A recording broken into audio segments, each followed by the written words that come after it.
Hi అండి, welcome back to my channel. 8వ రోజు మా బతుకమ్మల్ని మీరు కూడా చూసేయండి.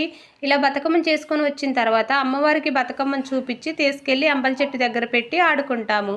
అమ్మవారికి చూపించకుండా బతుకమ్మను తెచ్చి ఆడుకోకూడదు. అమ్మవారికి చూపించిన తర్వాత ఇలా తెచ్చి బతుకమ్మని ఆడుకుంటాము.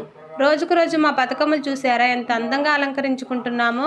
ఇలా బతుకమ్మలు అలంకరించుకొని ఆడుకొని పూజ చేసుకుంటాము. ఇక్కడ గౌరమ్మకి ఎలానైతే పూజ చేసుకున్నామో అక్కడ గంగమ్మకు కూడా అలానే పూజ చేసుకుంటాం. నిన్న వీడియోలో చెప్పా కదా, మాకు దగ్గరలో ఉన్న చెరువు దగ్గరికి ఈ బతుకమ్మలను తీసుకెళ్తున్నాము.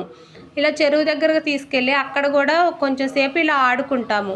ఆడుకున్న తర్వాత అక్కడ కూడా పూజ చేసుకుంటాము. ఈ బతుకమ్మలకి పూజ అయిపోయిన తర్వాత ఇలా కొబ్బరికాయ కొట్టి హారతి ఇచ్చుకుంటాము. ఈ బతుకమ్మలకి హారతి ఇచ్చిన తర్వాత ఈ బతుకమ్మలు పాట పాడుతూ బతుకమ్మల్ని వాటర్లో కలిపేస్తాము. వాటర్లో కలిపేసి ఆ వాటర్ని కొంచెం అదే తాంబూలంలో తీసుకొచ్చుకొని ఎంపల చెట్టు దగ్గరకు తీసుకొస్తాము. ఆ వాటర్ని ఏం చేస్తామో నెక్స్ట్ వీడియోలో చెప్తాను. ముందుగా ఈ బతుకమ్మలను అయితే చూసేయండి.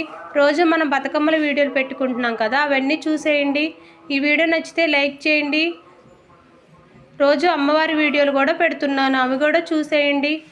ఈ వీడియో చూస్తున్నందుకు థ్యాంక్ యూ.